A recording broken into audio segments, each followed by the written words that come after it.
कहते हैं अगर ये जानना चाहते हैं कि औरत कितनी ज़्यादा खूबसूरत है तो सबसे पहले उसके हाथों और पैरों को देखना चाहिए। अगर उसके हाथ और पाँव बहुत ही ज़्यादा खूबसूरत, नरम और मुलायम और उसके नाखून बेहतर अंदाज में तराशे गए हैं तो इट्स मीन वो औरत ना सिर्फ बहुत ज़्यादा खूबसूरत है बल्कि बहुत ही सलीका अशार है, सफाई पसंद है। तो अगर आप भी चाहती हैं कि आपके हाथ और पाँव बहुत ज़्यादा खूबसूरत हों तो आज मैं आप लोगों के साथ कुछ ऐसी टिप्स शेयर करने वाली हूँ हैंड एंड फिट केयर के हवाले से, जो आपके बहुत ज़्यादा काम आएंगी, जो मेरी डेली स्किन केयर रूटीन का हिस्सा है। अगर मैं बिजी भी हूँ तब भी मैं टाइम निकाल के ये 3 स्टेप ज़रूर फॉलो करती हूँ, जिसकी वजह से अल्हम्दुलिल्लाह मेरे हाथ नरम और मुलायम भी रहती हैं और मेरे हाथों के ऊपर किसी किस्म की कोई ड्राइनेस नहीं होती, डलनेस नहीं आती। वर्क तो हर कोई करता है, चाहे वो घर का काम हो या बाहर का काम हो, काम तो हर कोई करता है और हम हाथों ही के इस्तेमाल से काम करते हैं। लेकिन अगर हम अपने हाथों की केयर नहीं करेंगे तो हमारे हाथ कभी भी तवज्जो के मरकज़ नहीं बनेंगे। तो आज आप लोगों के साथ फुल तरीका जो है वो मैं शेयर करूँगी, जो मैं खुद फॉलो करती हूँ। आप लोगों ने वीडियो को कहीं से भी स्किप नहीं करना। इसके अलावा अगर आप लोग मुझे फर्स्ट टाइम देख रहे हैं तो जल्दी से मेरे चैनल को सब्सक्राइब कर दें, क्योंकि इस तरह की वीडियोज़ आप लोगों तक पहुँचती रहेंगी। तो आप लोगों ने ना घर पे वो तरीका करना है जो मतलब मैं फॉलो करती हूँ। ज़ाहिर बात है लाइफ इतनी ज़्यादा बिजी, इतना टाइम किसी के पास नहीं है कि वो पार्लर में जाए और 2-2 3-3 घंटे बैठ के जो है वो मैनीक्योर और पेडिक्योर करवाता फिरे। तो उससे बेस्ट तरीका मैं आप लोगों को बताऊंगी कि आप घर पे रह के as a housewife, as a working women, as a student किस तरह से अपने हाथों और पैरों की केयर कर सकते हैं। उसके लिए सबसे पहले आप लोगों ने लेनी है एक कटोरी। अच्छा, सबसे जो मेन इंग्रेडिएंट है वो है बेकिंग सोडा। बेकिंग सोडा हमारी स्किन के ऊपर जो डेड लेयर है उसको रिमूव करता है और हमारी स्किन को वाइट बनाता है, क्योंकि इसके अंदर डेफिनेटली वाइटनिंग प्रॉपर्टीज़ भी हैं और ब्लीचिंग प्रॉपर्टीज़ भी हैं। ये हमारे कंप्लेक्शन को भी फेयर करता है और हमारी स्किन के ऊपर जो डलनेस है उसको रिमूव करता है। तो आप लोगों ने क्या करना है, बेकिंग सोडा ले लेना है, अपनी रिक्वायरमेंट के मुताबिक लेना है, जितनी आपको ज़रूरत है उतना आप लोगों ने इसमें ऐड कर लेना है। उसके बाद आप लोग ये चीज़ ज़हन में रखिए कि जब भी आप लोगों ने बेकिंग सोडे का इस्तेमाल करना है, इसका आपने इस्तेमाल जो है वो डेली बेस पे भी, मतलब अगर आप लोग कर रहे हैं तो किसी किस्म का कोई साइड इफेक्ट नहीं है। लोग डरा देते हैं कि बेकिंग सोडे को डेली बेस पे इस्तेमाल नहीं कर सकते, कुछ भी नहीं होता। मैं कर रही हूँ तो आप लोगों को भी कुछ नहीं होगा।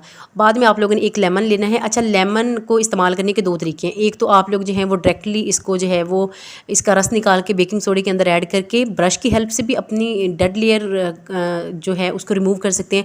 बट जिस तरह की मेरी स्किन सेंसिटिव है, मैं इस तरह का रिस्क बिल्कुल नहीं लेती। तो मैं क्या करूँगी, हाफ लेमन को कट करने के बाद डायरेक्टली लेमन के ऊपर ही बेकिंग सोडे के लगा लूँगी, ताकि मेरी स्किन के ऊपर किसी किस्म के कोई रैशेज़ ना हो। अगर आपकी स्किन भी सेंसिटिव है तो आप लोगों ने ये वाला तरीका आजमाना है। लेकिन अगर आपके हैंड जो है वो काफ़ी ज़्यादा हार्ड है, मतलब आपके हैंड के ऊपर रैश नहीं होती, तो आप लोग जो हैं वो इसका इस्तेमाल कर सकते हैं, ब्रश का इस्तेमाल कर सकते हैं, वो भी बेस्ट है। अच्छा, सर्कुलर मोशन में आप लोगों ने मसाज करनी है, इस इधर उधर मसाज नहीं करनी। सर्कुलर मोशन में जब मसाज करेंगे तो आपकी जो डेड लेयर है वो बहुत अच्छे तरीके से रिमूव हो जाएगी। स्पेशली आपके जो नकल्स हैं वो बहुत ज़्यादा डार्क हैं अगर, तो वहाँ पे आप लोगों ने ख़ास अच्छे तरीके से मसाज करनी है। 15 मिनट मैक्सिमम मसाज ज़रूर कीजिएगा।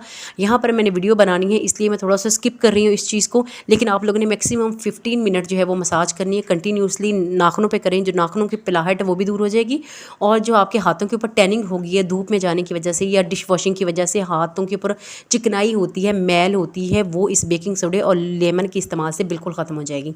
ये आप लोगों ने डेली करना है। डेली मैं आप लोगों को क्यों कह रही हूँ, क्योंकि डेली अगर आप लोग जो है वो घर का काम कर रही हैं, किचन का काम कर रही हैं, बर्तन वॉश कर रही हैं, कपड़े धो रही हैं, तो आपके हाथों के ऊपर डेफिनेटली चिकनाई होगी, मैल कुछ ऐसा ज़रूर होगी। देखें, आप लोगों के सामने मैंने हैंड को वॉश कर लिया है, उसके बावजूद मेरे हैंड अभी आप लोगों को मैं दिखा भी रही हूँ थोड़े से रेड हो गए हैं। ये क्यों हुए हैं, क्योंकि मेरी स्किन बहुत ज़्यादा सेंसिटिव है। उसके बावजूद जो है वो मैं इसको इस्तेमाल करती हूँ। क्यों? क्योंकि मुझे पता है कि बेकिंग सोडा वर्ल्ड बेस्ट चीज़ है आपके हाथों और पैरों को अच्छे तरीके से नीट एंड क्लीन करने के लिए और डेड लेयर को रिमूव करने के लिए। अब बारी आती है सेकंड स्टेप की। सेकंड स्टेप में आप लोग करेंगे अपने नेल्स को साफ़ और आपकी स्किन के ऊपर जो थोड़ी सी डेड लेयर रह गई है ना, हम उसको भी रिमूव करेंगे। उसके लिए आप लोगों ने लेना है कोलगेट। अच्छा, कोलगेट टूथपेस्ट में ले रही हूँ, आप लोगों के पास कोई भी है आप लोग ले सकते हैं, लेकिन कोलगेट बेस्ट है क्योंकि इसके अंदर बहुत ज़्यादा ब्लीचिंग प्रॉपर्टीज़ होती हैं, वाइटनिंग प्रॉपर्टीज़ होती हैं। आप लोगों ने क्या करना है, एक स्मूथ सा सॉफ्ट सा ब्रश लेना है, हार्ड ब्रश नहीं लेना। ये देख लें मेरे पास वो ब्रश है जो काफ़ी ज़्यादा सॉफ्ट है, जो बिल्कुल भी मेरी स्किन को रैश नहीं करेगा। तो आप लोगों ने क्या करना है, उसके ऊपर ही टूथपेस्ट लगा के अपने नेज़ के ऊपर ब्रश करना है। जिस तरह नॉर्मली हम लोग टीथ को ब्रश करते हैं ना अपनी, हमने नेज़ को ब्रश करना है। इससे क्या होगा कि आप लोगों ने बहुत सारे लोगों को देखा होगा कि उनके नेज़ काफ़ी ज़्यादा येलो होते हैं। वो येलो क्यों होते हैं? क्योंकि हम डेली काम तो कर रहे होते हैं लेकिन हम अपने नेज़ की बिल्कुल परवाह नहीं करते।